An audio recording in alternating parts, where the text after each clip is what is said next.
الحمد للہ الذی لم يزل عالما حیا قیوما قدیرا سمیعا بصیرا، الصلاۃ والسلام علی رسولہ الذی ارسلہ بالہدی بشیرا ونذیرا وسراجا وقمرا منیرا، وعلى آلہ واصحابہ اجمعین کثیرا کثیرا، اما بعد فاعوذ باللہ من الشیطان الرجیم، بسم اللہ الرحمن الرحیم۔ لئن شکرتم لأزیدنکم وَلَئِن كَفَرْتُمْ إِنَّ عَذَابِي لَشَدِيدٌ۔ قال اللہ تبارک و تعالی فی مقام آخر، وَمِنَ النَّاسِ مَن يَشْرِي نَفْسَهُ ابْتِغَاءَ مَرْضَاتِ اللَّهِ۔ صدق اللہ مولانا العظیم۔ صلو علی الحبیب صلی اللہ تعالی علی محمد صلی اللہ علیہ وسلم۔ الصلاۃ والسلام علیک یا سیدی یا رسول اللہ وعلی آلک واصحابک یا حبیب اللہ۔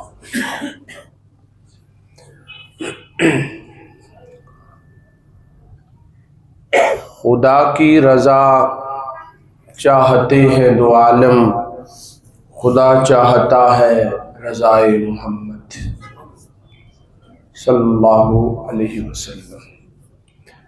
معزز محترم مکرم سامعین و حاضرین و ناظرین، السلام علیکم ورحمۃ اللہ وبرکاتہ۔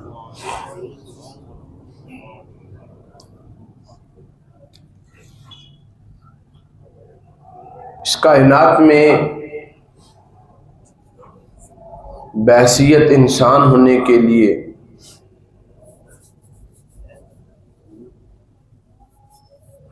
ہمارے لیے سب سے افضل اور اعلیٰ چیز کیا ہے؟ اللہ کی رضا۔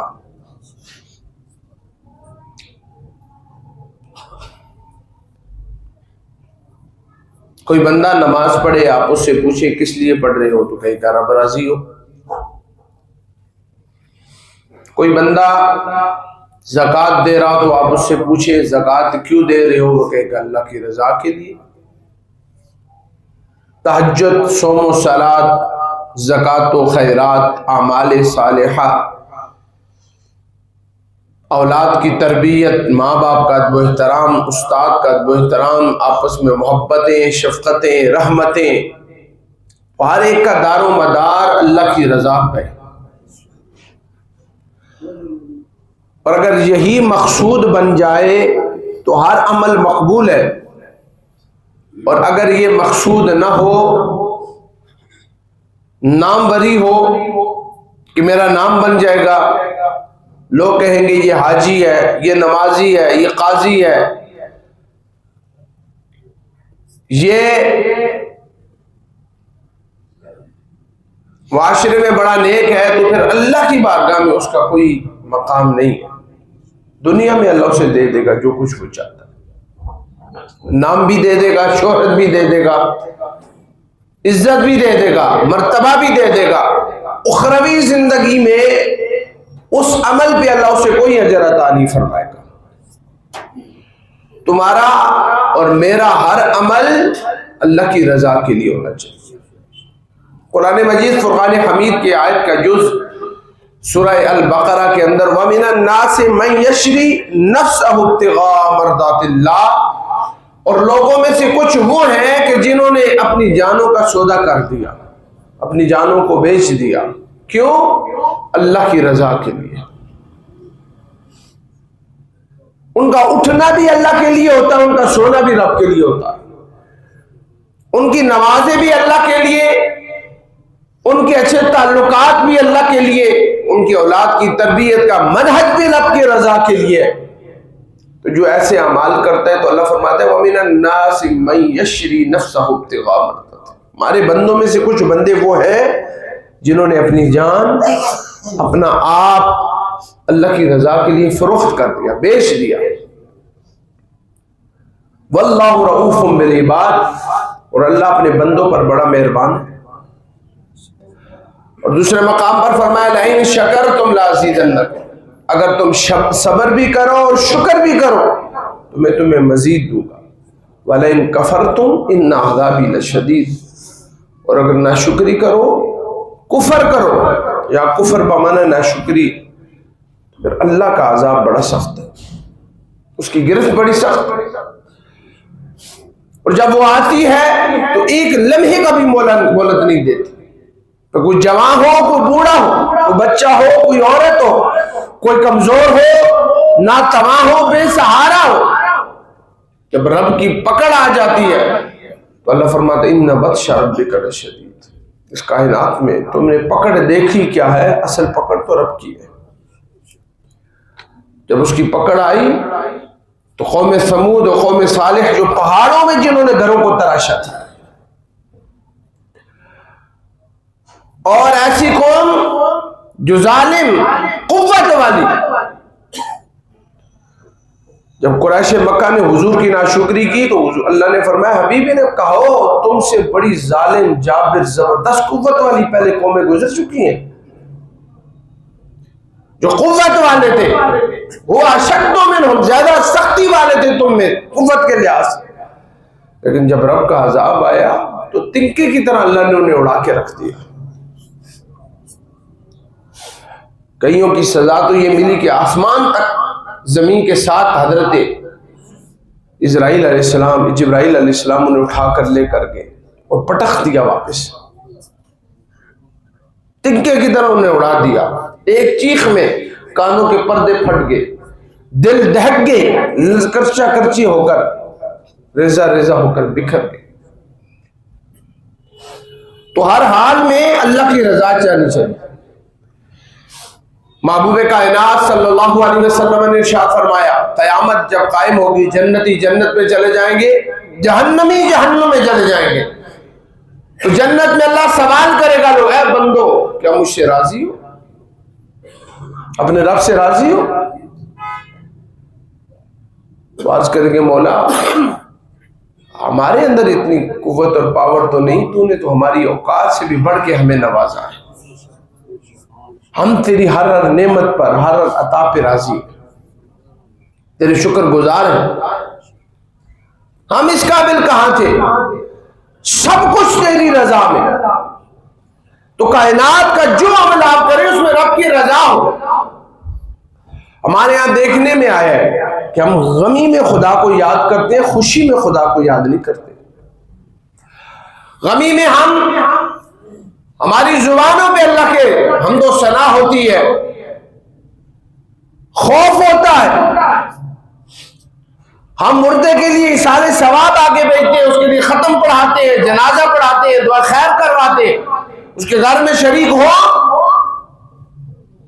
تو ہم اظہار افسوس کے ساتھ کہتے ہیں اللہ کی رضا، دعا کرتے ہیں انا للہ و انا الیہ راجعون کے کلمات کہتے ہیں۔ تو مومن صرف غمی میں خدا کو یاد نہیں کرتا، مومن تو وہ ہے جو ہر لمحہ، ہر لحظہ، ہر گھڑی، رات ہو دن ہو، خوشی ہو غمی ہو، وہ ہر وقت اس کی زبان پہ خدا کی شکر کے کلمے اور نغمے جاری ہوتے ہیں۔ خوشی میں ہم رب کو بھول جاتے ہیں۔ میں نے بڑے بڑے نمازیوں کو دیکھا، بڑے بڑے قاضیوں کو، حاجیوں کو دیکھا، 5 وقت کے نمازیوں کو بھی میں نے دیکھا کہ خوشی میں ہم خدا کو بھول جاتے ہیں۔ گھروں کی دہلیز کے اندر گانا بج رہا ہے، پورا محلہ ڈسٹرب ہو رہا ہے، 5 وقت کے نمازی ہیں، خوشی کے موقع پر ہم خدا کو کیوں بولتے ہیں؟ یہ پھر لمحات واپس نہیں آئیں گے۔ خوشی کا عالم، خوشی کرو، حضور نے منع نہیں فرمایا، فرمایا خوشی والے گھر کو ماتم اور غمی میں مت بدلو، خوشی کا اظہار کرو، اچھا لباس پہنو، اچھا کھانا کھاؤ، اچھے اشعار کہنا، یہ بھی کہہ سکتے ہو، لیکن اس وقت بے پردگی کا مظاہرہ کرنا، گانے باجے کا اہتمام کرنا، فسق و فجور، لغویات اور اللہ سے دوری کے معاملات کرنا، فرمایا یہ مومن کی شان نہیں۔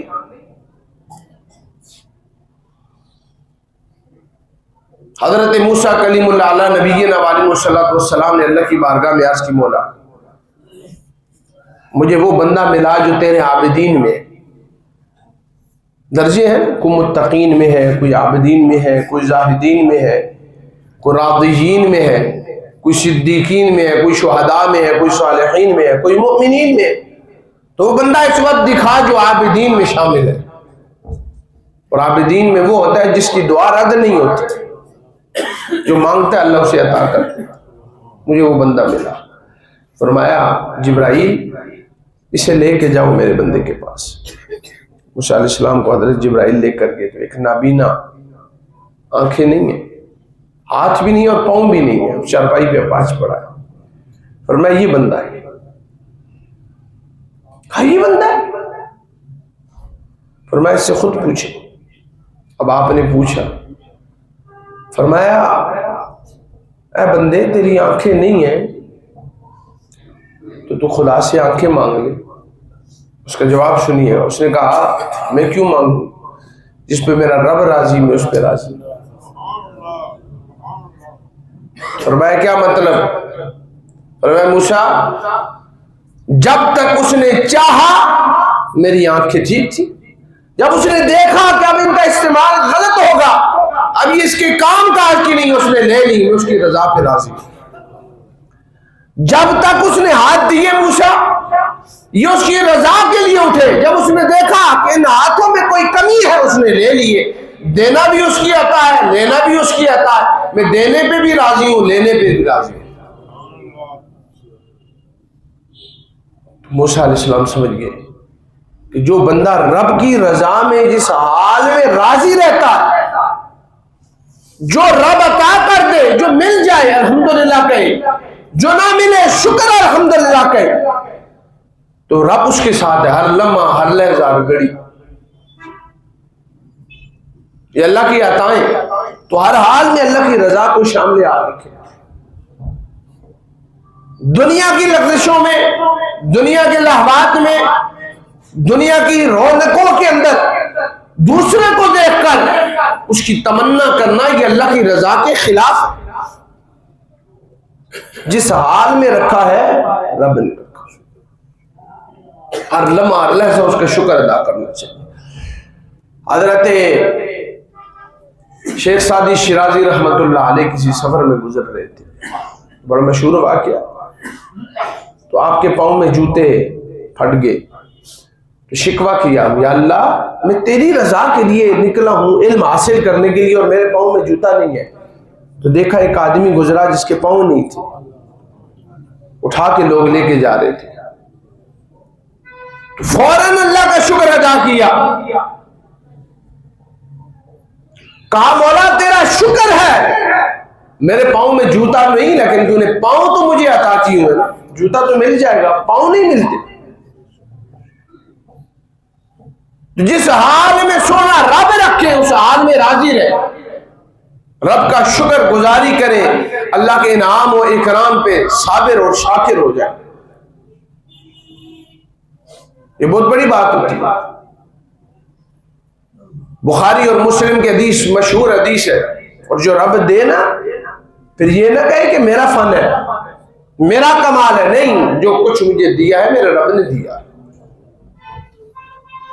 بخاری اور مسلم کے مشہور حدیث امتحان کے لیے حضور نے فرمایا بنی اسرائیل میں 3 لوگ تھے، ایک گنجا تھا، ایک اندھا تھا، اور ایک برس کی بیماری مبتلا تھا، جسم پہ داغ دبے ہو جاتے، برس کی بیماری اس کو۔ تو جبرائیل انسانی صورت میں تینوں کے پاس آئے، اور گنجے کے پاس جب آئے تو کہا تجھے کچھ چاہیے؟ اس نے کہا مجھے بال چاہیے، خوبصورتی چاہیے، اور فرمایا اونٹوں کی کثرت چاہیے، مجھے اونٹ جانور بڑے پسند۔ انہوں نے دعا کی، اس کے بال بھی آ گئے، اور کثرت ہزاروں کی تعداد میں اس کے پاس اونٹ آ گئے۔ گنجے اس کے بعد برس والے کے پاس گئے، اس نے کہا مجھے گائے پسند ہے اور مجھے جسم تندرست چاہیے، آپ پھر اللہ نے شفا دی۔ امتحان تھا، اللہ آزماتا ہے ہر لحظہ، ہر لمحہ، ہر گھڑی، نہ دے کے بھی آزماتا ہے اور دے کے بھی آزماتا ہے، کہ جس کو دیا وہ اللہ کا شکر کتنا ادا کر رہا ہے، اور جسے نہیں دیا وہ اللہ کا صابر کتنا ہے۔ پرندے کے پاس گئے، اسے بھی بینائی دے دی. فرمایا تجھے کیا چاہیے؟ فرمایا مجھے بکریاں پسند ہیں.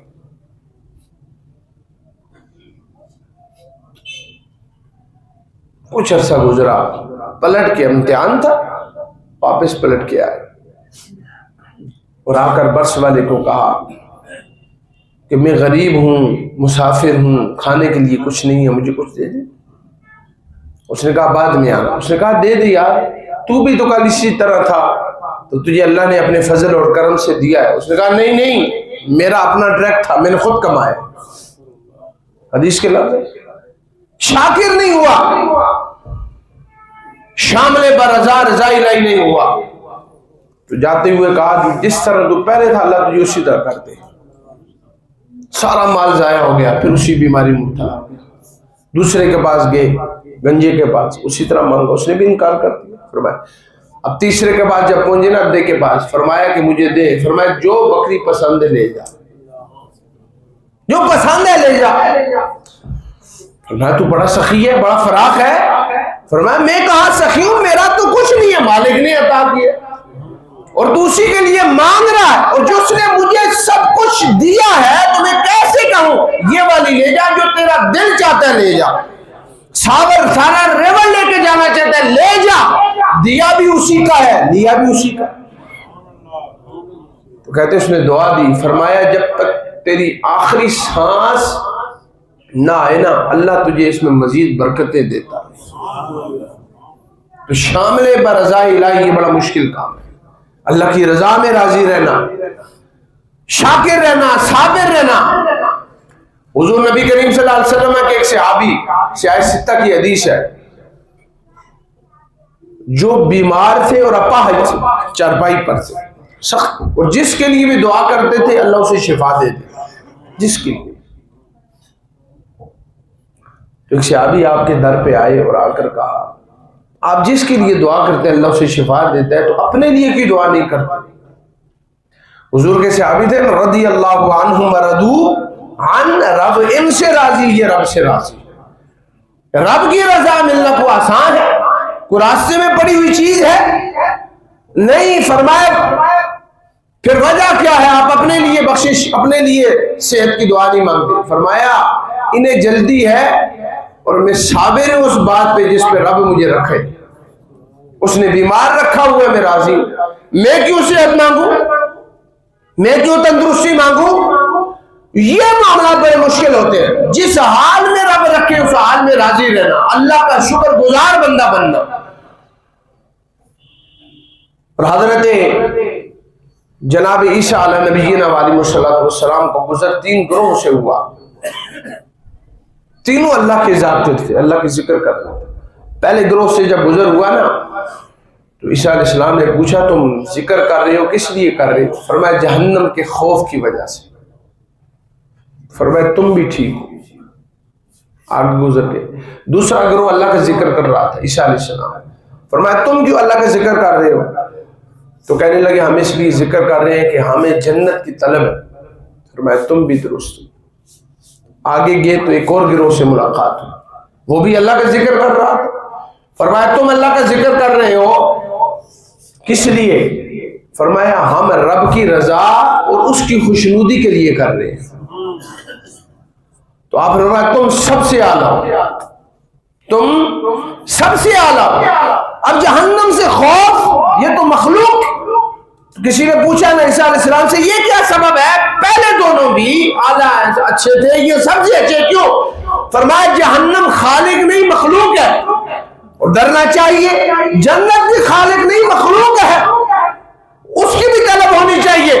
لیکن دونوں کو پیدا کرنے والا رب ہے اور رب خالق ہے.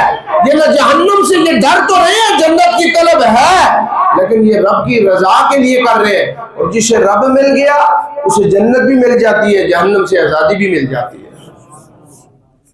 رب کی رضا اور خوشنودی. آپ جمعے کے لیے آئے نا، آپ کی نیت پہ ڈیپینڈ. کپڑے پہنے ہیں اس لیے کہ سنت رسول ہے، نہائے ہیں سنت رسول ہے، ناخن تراشے ہیں سنت رسول ہے، زیر ناب بال تراشے ہیں سنت مصطفیٰ ہے. اور پھر مسجد کی طرف آئے، مسجد نبوی کی طرف، مسجد کی طرف آنا سنت مصطفیٰ ہے. پھر خطبہ سننا، واعظ سننا سنت صحابہ ہے، پھر جمعے کی نماز پڑھنا تو آپ کی نیت پہ ڈیپینڈ ہے۔ اگر آپ کی نیت یہ ہے کہ میں اللہ کی رضا کے لیے آیا ہوں، یقین مانے اللہ ہر قدم پہ اجر عطا فرمانے والا ہے، وہ نیکیوں کے انبار لگانے والا ہے۔ وہ کہتے ہیں میری رضا طلب کر، میری رضا چاہ۔ حضرت ابراہیم ادہم رضی اللہ تعالیٰ عنہ اللہ کے ولی کامل گزرے، ایک علاقے کے آپ بادشاہ تھے یا بڑے تھے، اور اللہ کے ولیوں میں آپ کا شمار ہوتا ہے ابراہیم ادہم کا۔ تو آپ رات کو اٹھے اور عبادت کرنے لگے، تو اچانک چھت پہ چلنے کے کسی کی آواز آئی، تو پوچھا کون ہے؟ فرمایا میرے اونٹ گم، اونٹ تلاش کر رہا۔ تو آپ غصے میں آ گئے، فرمایا بھائی اونٹوں کا کام چھتوں پر کیا ہے؟ اونٹ چھت پہ کیسے چڑھ سکتا ہے؟ اونٹ تو زمین میں تلاش کر، کسی جنگل صحرا میں تلاش کر، کسی بیاباں وادی بستی میں تلاش کر، اونٹ اور بادشاہ کے مال پر؟ یہ عجیب سی بات ہے۔ تو آواز آئی، فرشتہ تھا، آواز آئی ابراہیم ادم، پھر رب بھی نرم و گداز بستروں پہ نہیں ملتا، امتحان تھا۔ رب کو تلاش کرنا ہے تو فقیری میں آ جا، ان کا امتحان لینا مقصود تھا۔ آپ صبح اٹھے، بادشاہ کسی کے سپرد کی، ساری امانتیں سب کچھ ادا کیا اور اللہ کی رضا کے لیے نکل پڑے۔ کچھ عرصہ گزرا تو اس بادشاہ کا جو بنایا تھا وہ گزر ہوا ایک بستی سے، ایک وزیر نے پہچان لیا، گدری نما لباس ہے، بیٹھے ہوئے ہیں، ہوائیں اڑی ہوئی ہیں، مٹی سے بال آلودہ ہے، بھوک کی چہرے پر اثرات ہیں۔ اتر کر گیا، فرمایا انت ابراہیم ابن ادم، کیا اب ابراہیم بن ادم؟ فرمایا نعم، نہیں۔ فرمایا یہ کیا حالت بنائی ہوئی ہے؟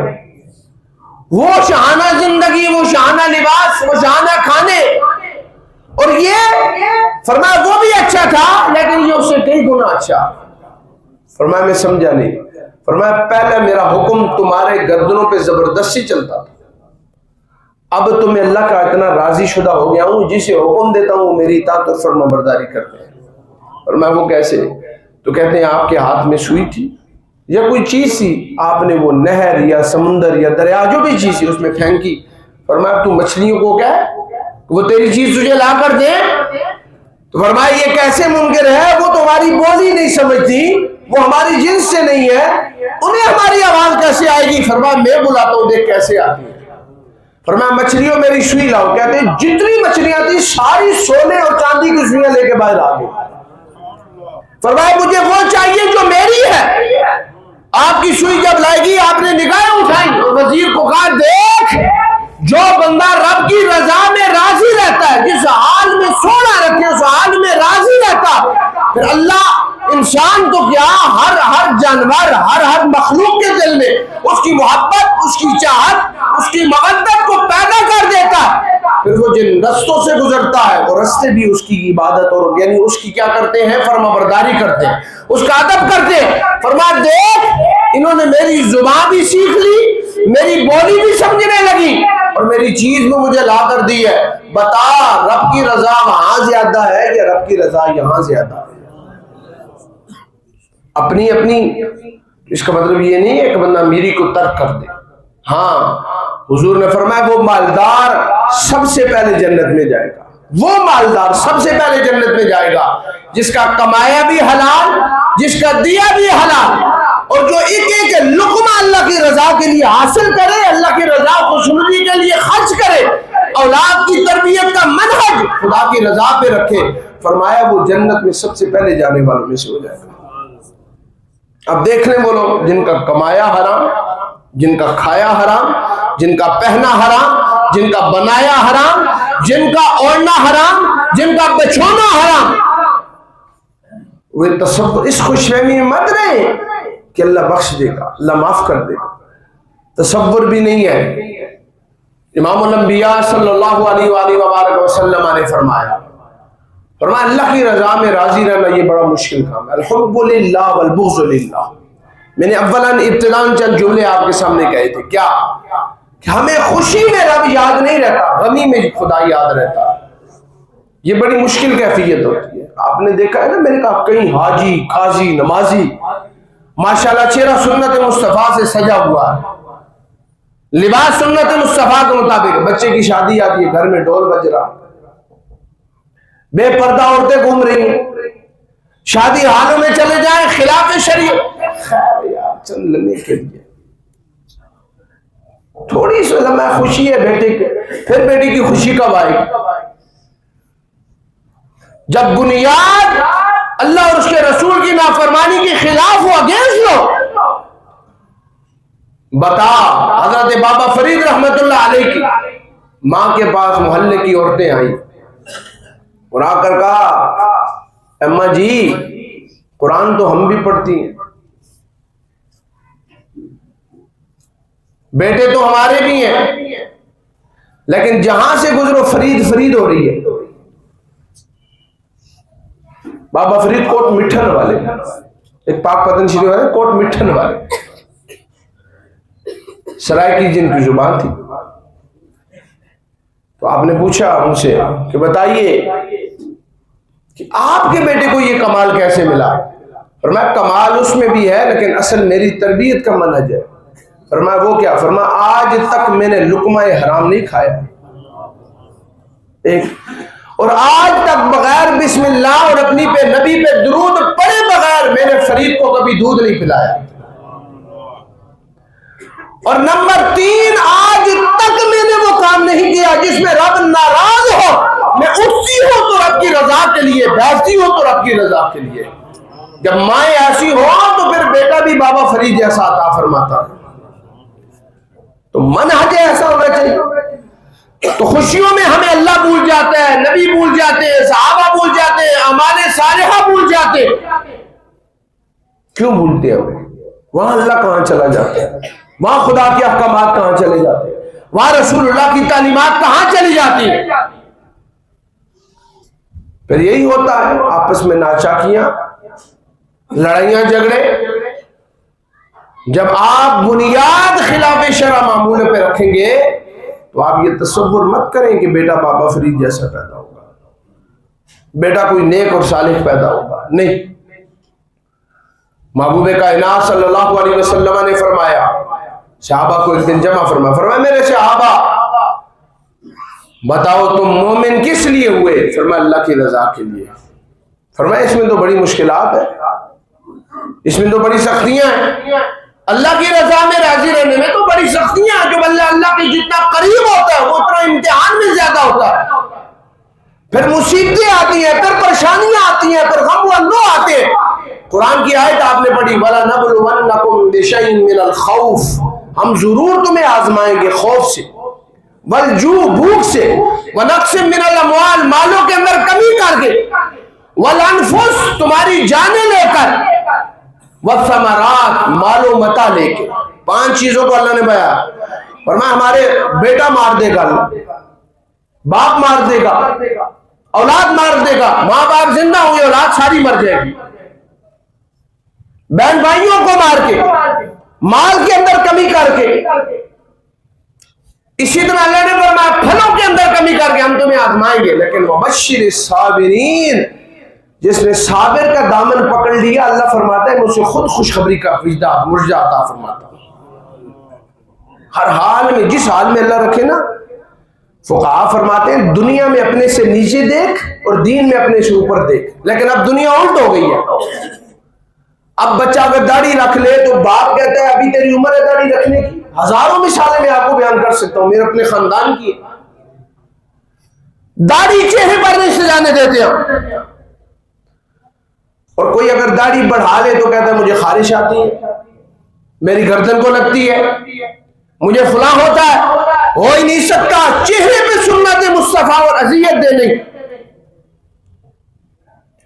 حضور کے ایک صحابی حضور کی بارگاہ میں آتے, صحابہ انہیں دیکھ کے مسکراتے کیونکہ ان کی داڑھی پہ ایک ہی بال تھا. حضور بھی انہیں دیکھ کے مسکراتے. انہوں نے اس بال کو کھیڑ دیا کہ شاید یہ بال میرے چہرے پہ اچھا نہیں لگ رہا. حضور کی بار میں آئے ہوئے تو چہرہ حضور کے چہرے پر آثار بدل گئے, غم اور غصے کی کیفیت آ گئی, چہرہ پھیر لیا. عرض کی فدا کا بھی و امی یا رسول اللہ, یا رسول اللہ ہمارا تو سب کچھ آپ ہے, ہماری روحیں آپ پر فدا, ہماری جانیں آپ پر فدا, آپ خوش تو ہم خوش, آپ راضی تو ہم راضی, آج چہرہ پھیر کیوں لیا ہے؟ امام الانبیاء نے فرمایا میرے صحابہ وہ جو تیرے چہرے پر بال تھا نا, میں اسے اس لیے دیکھ کے مسکراتا تھا کہ اس کے ساتھ فرشتے کھیلا کرتے تھے, نور تھا تیرے چہرے پہ اللہ کا, تو نے کھیل دیا فرشتے چلے گئے, میں تو فرشتوں کو دیکھ کر مسکراتا تھا, مہکتا تھا, فرحت اور خوشی کا اظہار کرتا تھا. ہو ہی نہیں سکتا چہرے پہ سنت مصطفیٰ رب راضی نہ ہو. بات ختم کرنے لگا ہوں. آپ پڑھیں موسیٰ علیہ السلام کی قوم کو اللہ نے تباہ و برباد کیا, یعنی جو فرعون کی قوم تھی, چپتی جو تھے, اللہ نے دریابود کر دیا, نیست و نابود کر دیا, فرعون کو قیامت تک کے لیے نشان عبرت چھوڑ دیا. اب دیکھیے گا کہ حضرت جناب موسیٰ علیہ السلام کے اگینسٹ جو بندہ تھا, ایک کو اللہ نے چھوڑ دیا. موسیٰ علیہ السلام نے عرض کی یا اللہ اسے کیوں چھوڑا ہے؟ اب سنیے گا, عرض کی یا اللہ اسے کیوں چھوڑا ہے؟ آواز آئی موسیٰ یہ تیری طرح اپنے آپ کو بناتا تھا, بناتا مذاق میں تھا. کیا جس طرح موسیٰ علیہ السلام چلتے تھے نا تو وہ اسی طرح مذاق میں چلتا تھا, ایسے موسیٰ چلتے. لاٹھی تیری طرح پکڑتا تھا, پگڑی تیری طرح باندھتا تھا, لباس تیری طرح پہنتا تھا, بولتا تیری طرح تھا. موسیٰ جیسا بھی تھا ادا تو تیری اپناتا تھا, تو میں نے اسے معاف کر دیا. اے امت مصطفیٰ کے ماننے والوں اور لا الہ الا اللہ محمد رسول اللہ پڑھنے والوں, اگر مخالف حضور بلکہ موسیٰ کی ادا کو اپنائے اللہ اسے اپنے عذاب سے بچا دیتا ہے, تو جو ادائے مصطفیٰ کو اپنائے رب اسے کتنی کرم نوازیاں اور رحمتیں عطا فرمائے گا. حضور کی ادا کو دیکھیں, حضور کی ادا میں رب کی رضا ہے.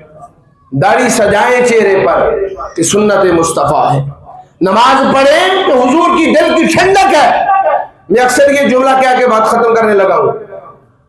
اکثر نوجوان بچے نماز نہیں پڑھتے, بلکہ ماں باپ بھی نہیں پڑھتے. میں کئیوں کو دیکھتا ہوں مجھے باہر بیٹھے ہوتے ہیں, سارا دن گپے لگا رہے ہیں دکانوں پہ, باہر بیٹھے ہوئے ہیں, سگریٹ پی رہے ہیں, انہیں پرواہ نہیں کہ الصلاۃ خیر من النوم, حی علی الصلاۃ حی علی الفلاح. مؤذن کیا کہہ رہا ہے؟ آؤ کامیابی کی طرف, آؤ نماز کی طرف, آؤ بارگاہ خدا کی طرف. اور یاد رکھنا جو بارگاہ خدا کو چھوڑ کر دنیاوی بارگاہ کو آتا ہے وہ ذلت میں جاتا ہے, اور جو دنیا کو چھوڑ کے رب کی طرف آتا ہے اللہ اسے عزتوں کے اور مہربانیوں کے تاج عطا فرماتا ہے. کہتے ہیں زندگی میں سکون نہیں ہے. جی زندگی میں سکون نہیں ہے, بچے بھی ادب ہے جی, بہن بھائیوں کی لڑائیاں ہیں جی, آپس میں بنتی نہیں ہے, ماں باپ کو احترام نہیں کرتے, اولاد ادب نہیں کرتی. کیسے ادب کرے جب تو رب سے دور ہے؟ تو مؤدب اولاد کیسے بنے گی؟